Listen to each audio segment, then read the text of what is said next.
ഇന്നൊരു എമ്മയുടെ ടി വിയാണ് സർവീസിന് കിട്ടിയത്. അത് നമ്മൾ പാനൽ മാറിയിട്ടുണ്ടായിരുന്നു. പൊട്ടിയ പാനലായിരുന്നു. നമ്മൾ പാനൽ മാറിക്കഴിഞ്ഞപ്പോഴത്തേക്കും ടി വി ഇതാ MI എന്ന് കാണിക്കുന്നുണ്ട്. പക്ഷേ അത് ക്ലാരിറ്റി ആയിട്ടല്ല കാണിക്കുന്നത്. അത് നമുക്ക് ആ നോ കണക്ഷൻ എന്ന് എഴുതിയിരിക്കുന്ന സംഭവം എത്തുമ്പോഴത്തേക്കും മനസ്സിലാവും. ഇപ്പോൾ ആൻഡ്രോയിഡ് എന്നൊക്കെ എഴുതിയിരിക്കുന്നത് വെള്ളയായിട്ട് തന്നെയാണ് കാണുന്നതെങ്കിലും കളേഴ്സ് വരുന്ന സമയത്ത് ടി വിയിൽ കളറുള്ള ഇമേജ് വരുന്ന സമയത്ത് അതൊരു മാപ്പിംഗ് പോലെയാണ് കാണിക്കുന്നത്. ഇപ്പോൾ നമുക്ക് അടുത്ത പിക്ചർ വരുമ്പോൾ കാണാൻ പറ്റും. സൂം ചെയ്ത് കാണിച്ചു തരാം.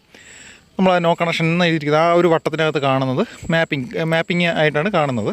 അത് നമുക്ക് എങ്ങനെ മാറണം എന്ന് വെച്ച് കഴിഞ്ഞാൽ നമ്മൾ PCB ബാക്ക് വശം തുറന്നതിന് ശേഷം അവിടെ മാർക്ക് ചെയ്തിരിക്കുന്ന സ്ഥലത്ത് ഞാൻ അവിടെ റൗണ്ട് ചെയ്ത് മാർക്ക് ചെയ്തേക്കാം. അവിടെ ഒരു ജമ്പറുണ്ട്. ആ കാണുന്ന ജമ്പർ നമ്മൾ ഊരി മാറ്റി കഴിഞ്ഞ് കഴിഞ്ഞാൽ ഈ കംപ്ലൈൻറ്റ് തീരും. അപ്പോൾ ഇങ്ങനെയാണ് MI TVകളിലെ പാനൽ മാറിക്കഴിയുമ്പോഴുള്ള മാപ്പിംഗ് പ്രശ്നം പരിഹരിക്കുന്നത്. ഇനി നമുക്ക് ടി വി ഓണാക്കി നോക്കാം. ഓണാക്കി നോക്കുന്ന സമയത്ത് ആ MI എന്നുള്ളത് നേരത്തെ പോലെ തന്നെയാണ് കാണുന്നത്.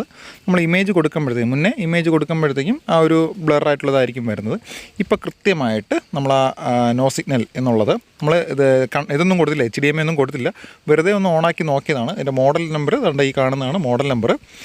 നമുക്ക് ഇതിൻ്റെ ഇമേജ് ദാണ്ട ഇപ്പോൾ ഇവിടെ കാണിക്കും.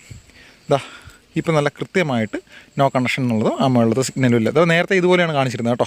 ഇപ്പോൾ കാണുന്നത് ഈ കാണുന്ന പോലെയാണ് ഇപ്പോൾ കാണുന്നത്.